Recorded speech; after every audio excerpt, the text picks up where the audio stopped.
Good morning. We'll call this meeting to order. We have a quorum. All three commissioners are present. The flag salute will be led this morning by our planner, Fred Evander.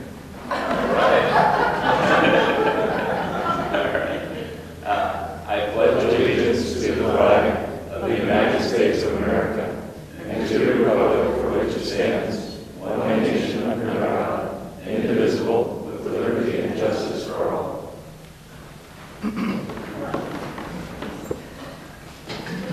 move that we approve the minutes of May 2nd, 2016. A second.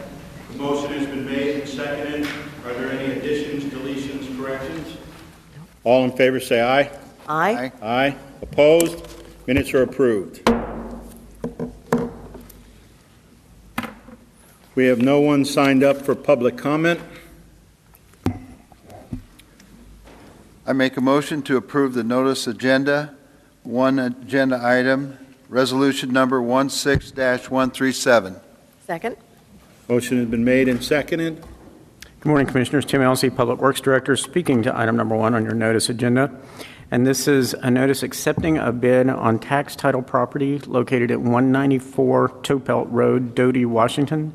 And this is resolution number 16-137. This tax parcel is a 5.34 acre parcel located at 194 Topelt Road. The property was offered for sale at auction by the treasurer due to tax delinquencies. The property did not sell at the tax sale and was subsequently deeded by the treasurer to Lewis County. RCW 3635-150 allows for the property to be disposed of by private negotiations, providing that the final sale price is no less than the principal amount of unpaid taxes. The county has received an offer in the amount of $5,336.03 for the property, which is the amount of the tax delinquency and miscellaneous treasurer fees. This resolution would accept the bid subject to conditions of Lewis County Code 3.30.390, which requires that the proposed sale be noticed in a legal newspaper of general circulation at least once a week for 2 consecutive weeks. In that period of time, we are allowed to accept other bids for this property, and then the county commissioners can accept the bid deemed to be most advantageous to the county.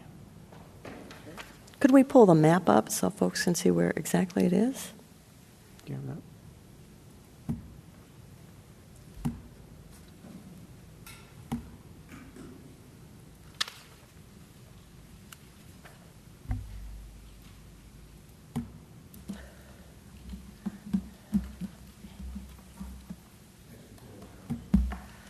It's a couple miles from my house, but it's just west of Doty on Topelt Road, just south of Elk Creek.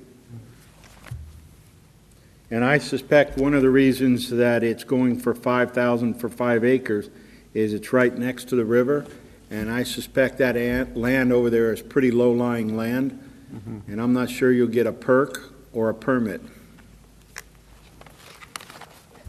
There we go.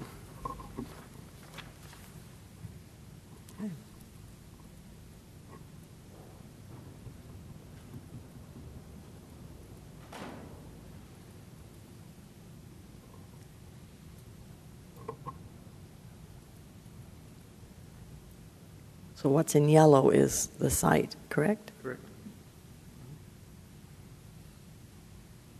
Okay. Thank you. And I'm not sure, is Topelt Road gravel or paved? I don't know that off the top of my head. I seem to recall it being gravel, so. Thank you. Any other discussion? Call for the question. All in favor, say aye. Aye. Aye. Opposed? Notice agenda is approved. I move that we approve the consent agenda, items 2 and 3, resolution number 16-138 through 139. Second. Motion has been made and seconded. Good morning, Commissioner. Suzette Smith, Auditor's Office, Financial Services Division, here to present to you agenda item number 2. This is resolution number 16-138, and it is the weekly approval of warrants for claims against the various county departments. Last week, we issued 233 regular warrants, 746-868 through 746-939, 747-017 through 747-177, for a total dollar amount of $1,014,546.25. There was a skip in sequence number 746940 through 747016. Those warrants were issued on behalf of our special purpose districts. In addition, we had payroll and benefits, warrants number 747178 through 747359, for a total of 182 payroll and benefit warrants and 476 automatic deposits, for a total of $3,418,096.37. Any questions? Thank you.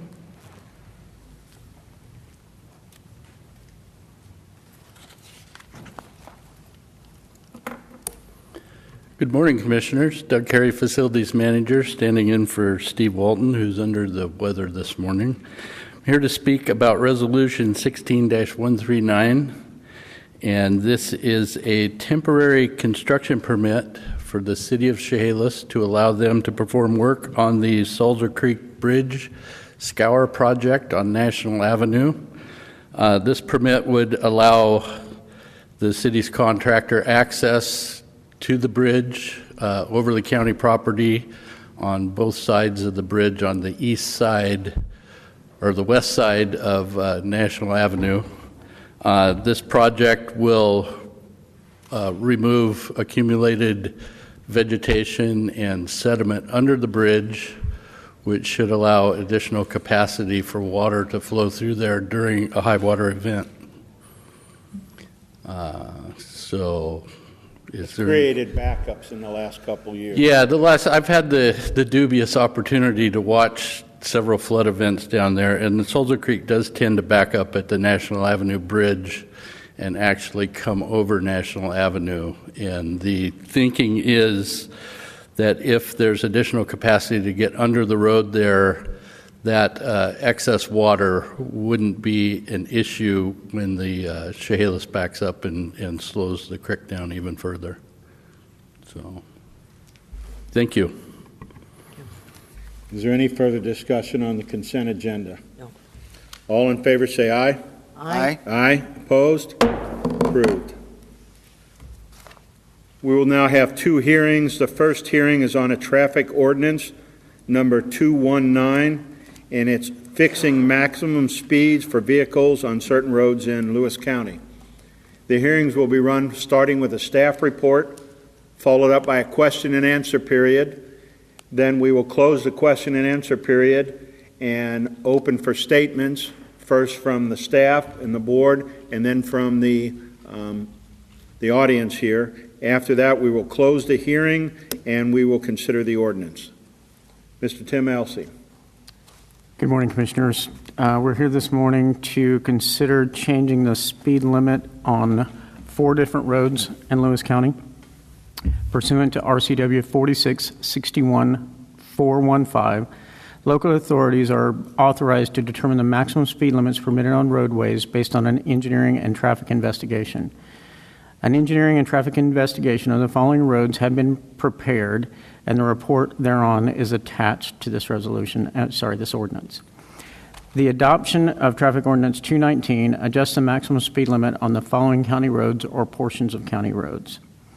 From Highway 603, from milepost 12.850 to milepost 13.420. So that's the point from the city of Winlock north just a little over 0.3 of a mile. It would change the road from the speed limit from 50 miles per hour down to 35 miles per hour. On Buckley Road, from milepost 0.562 to 1.06, it would also change the speed limit from 50 miles per hour down to 35 miles per hour. Buckley Road is a dead-end road and is local traffic only. On Salzer Valley Road, it would change the speed limit from 50 miles per hour down to 40 miles per hour, and this is from milepost 1.313 to milepost 2. And finally, on Yates Road, from milepost 0 to milepost 1.979, that's the entire stretch of the road, and this would change the speed limit from 50 miles per hour down to 40 miles per hour. An engineering traffic investigation was performed on all of these roadways. For the portion of road on Highway 603, I think you'll remember that we actually redesigned our road reconstruction project so that the speed limit going from the county portion of the roadway would transition from 50 miles per hour to 35 miles per hour in this 0.3 of a mile stretch of road to 25 miles per hour, which is the current adopted speed limit in the city of Winlock. We did bring the deputy director from the County Road Administration Board down to look at this project before we were able to get a design change with the County Road Administration Board. They agreed with our assessment that this would be the proper way to adjust speeds in this area. The next road is Buckley Road from milepost .562 to 1.006. As I mentioned, this is a dead-end road. We did do a traffic analysis on this roadway. The 85th percentile, which is the speed at which 85% of the traveling public drives that speed or less, is very near to 35 miles per hour. It's 37.2 miles per hour. Again, it is a dead-end road, and we would suggest that we lower the speed limit down to 35 miles per hour, which is appropriate for this road. This was initiated by a resident who wanted the roadway speed limit to be lowered, and it's an appropriate lowering of the speed limit in this area. The next road is Salzer Valley Road from milepost 1.313 to 2.000. This is from the city limits to just beyond Centralia Alpha Road. There are some curves. Well, currently the speed limit is 50 miles per hour. And the curves beyond Centralia Alpha Road, when you do the geometrics on that, the speed limit comes back that geometrically they would support 45 miles per hour. However, there have been several accidents in this stretch of roadway in the last few years. Therefore, when we did our traffic investigation, we determined that the appropriate speed limit would be 40 miles per hour. This was also a request for us to look at this from a resident, and that was from John Braun. And just so everyone knows, we went through exactly the same process with Senator Braun as we have with all of the other requests that we've gotten from residents. And we believe the appropriate speed limit for this stretch of road is 40 miles per hour. Finally, Yates Road, the entire length of the road, this was a request from a resident as well. We did a traffic investigation and determined that the appropriate speed limit on this road is 40 miles per hour. And I would recommend that the county commissioners change the speed limit on these 4 roads, as I've mentioned before. Does the board have any questions? No. Is this a permanent change? That's correct. This is a permanent change for all of these roads. So this has nothing to do with your temporary ability to change the speed limit as you pass through the area? It's got to be true. I read it in a Chronicle. Well, and so we're setting a speed limit for everyone but me. No, we're actually even setting a speed limit for me on these roads. Does anybody have any questions? Are there any questions? Then I'll close the question and answer period and ask if you would like your comments being incorporated into the record. Yes, please. Any statements from the board? No. Well, one thing. I was one of the gentleman from Toledo did call me, and he was about the Buckley Road situation. So this is usually how all of this evolves in the first place, what I told. It usually comes from a residence, and they move forward, move through the process, and get the necessary support from the county when we move it to Public Works and so forth. So there is a process, which I was quite surprised at the technical support that's needed to change a speed limit sign. So it's very thorough and very much appreciated on my end, that's for sure. Thank you.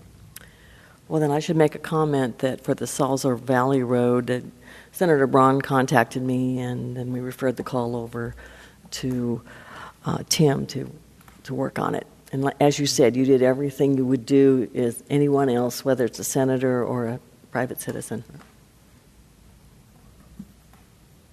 Any other comments? Any other statements?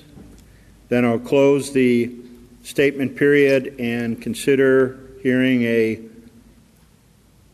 motion to approve traffic ordinance 219. I make a motion to approve traffic ordinance number 219. Second? Motion has been made and seconded. Is there any further discussion? All in favor say aye. Aye. Aye. Opposed? Ordinance approved. Thank you. The next hearing will be run the same way, and it's ordinance number 1267, and it will revise the county code section 1742030, and that will incorporate the changes that we passed last week on the kennel ordinances. So this is simply bringing consider bringing the ordinance up to date with the changes we made in the kennel code. Lee Napier. Thank you, Commissioners. Lee Napier, Director of Community Development. And with me is Freddie Vander, our long-range planner, so we'll be covering this for the staff report and answering Eric any here with you questions. too? And Eric Eisenberg will also be here for our legal advice. Yes, today we are asking you to consider approving Ordinance 1267. As Commissioner Schulte mentioned, this is a complement to the action that you took last week. It would revise section of Lewis County Code 1742030 as it relates to animal kennels, shelters, boarding and grooming facilities, and animal hospitals. This is one section of code that we're bringing to you that is part of what we're labeling as our code scrub, things to improve efficiencies and processes within our Department of Lewis County Community Development, as well as coordinating with other departments and the work that they do. And with that, I will turn it over to Fred to talk specifically about some of the changes that he had presented to the Planning Commission and that are now being presented to you for your consideration in this ordinance. Perfect. So this is a very simple code change. Basically, as part of that public health and social services review that you approved last week, we looked at our code and we looked at how we regulate animal kennels. And we found that the two tables that we sort of address animal kennels or similar uses were inconsistent. One dealt with the Lammards, one dealt with the rural development districts, and so what we worked with the Planning Commission on and with Eric on is just making those two tables consistent. Table 1 right now regulates kennels, but it seemingly doesn't allow for things like hospitals or animal boarding facilities, animal hospitals, that is. Table 2 regulates animal hospitals and boarding facilities, but it doesn't regulate animal kennels. And so we said, why don't we make these two consistent? Why don't we give them the same heading on each of them? And so we made them consistent. We allowed them where they're allowed now, and we liberalized the permit requirements for all of them. So, in essence, that's the changes. Are there any questions? Does the board have any questions? I just want to confirm that this process went through the Planning Commission, and there were several hearings held there regarding this issue. That's correct. Are there any questions? Does anybody in the audience have any questions? Well, I will close the question and answer period. Lee, would you like your comments be incorporated into the record? Yes, please include my comments as well as the documents we referenced into the record, as well as Freddie Vander's comments.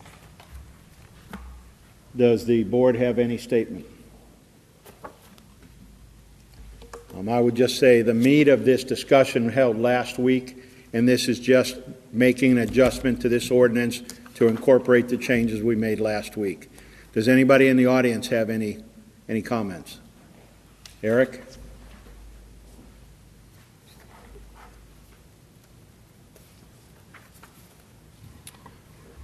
Thank you, Mr. Chairman. Eric Eisenberg from the Lewis County Prosecuting Attorney's Office. One thing I wanted to bring up that came up at the Planning Commission twice, which I think would be nice for the members of the public to hear about, is one of their questions was, does this change to the zoning code, would it zone out? Would it prevent any person who currently is allowed to have a kennel animal hospital, boarding facility, or anything of that sort? Would it prevent them from doing that where they currently are? And the answer is no. This technical change, in addition to making the two tables consistent, it slightly broadens the places where these are allowed in the county, and so no person in the county would be prohibited from doing something that they already are allowed to do. Thank you. Thank you, Eric. Any other statements? Any other statements? Then I will entertain a motion to approve ordinance 1267. I move that we approve Ordinance 1267, revising Lewis County Code, Section 17.42.030, related to animal kennels, shelters, boarding, and grooming facilities, and animal hospital standards. I second. Motion has been made and seconded. Is there any further discussion? All in favor say aye. Aye. Aye. Opposed? Ordinance 1267 is passed. Okay, with no further business, I make a motion to adjourn. Second? Motion has been made and seconded to adjourn. All in favor say aye. Aye. Aye. Opposed? We are adjourned.